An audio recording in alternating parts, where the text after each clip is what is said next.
What is up, home workout and bodyweight exercise fans? In today's video, I'll be answering two questions.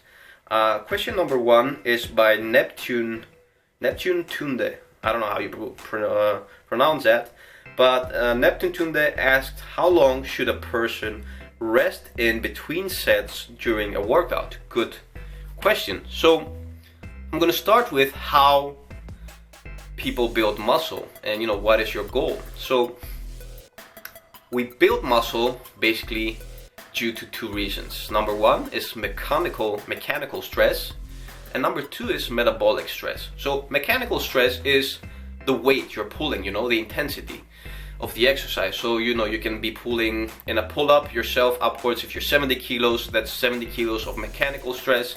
Of course, that can be multiplied if you're using the appropriate mind to muscle connection, as we've been saying.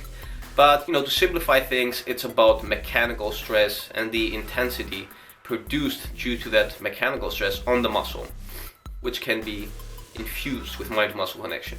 The second reason is metabolic stress. And what is metabolic stress? Metabolic stress is basically that burning feeling you feel in your muscles, usually in higher rep spectrums, due to fatigue. So these are the two reasons we build muscle. The bodybuilder camp was always a proponent of the metabolic stress.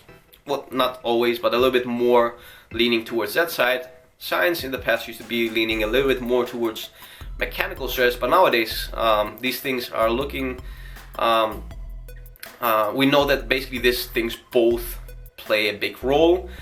I'm a big proponent of hitting the mechanical stress infused with mind to muscle connection, focusing around 70% on that, and around 30% to maybe 40% during some periods focusing on metabolic stress. So what does this have to do with your resting periods? Well, the less you rest, the more you get that metabolic effect, that burning feeling. So how much should you rest? It depends. I would say mix things around. Some days use big resting periods so you can get as much reps as possible, produce as much mechanical stress as possible. And other days focus on that metabolic stress, keep shorter breaks, and maybe you'll have to lower a little bit the reps, but focus on that burn. Now, my second tip is the resting period you should be focusing more at this moment is the one you're not doing. So we always lack in specific areas due to the fact that we're not focusing on them usually.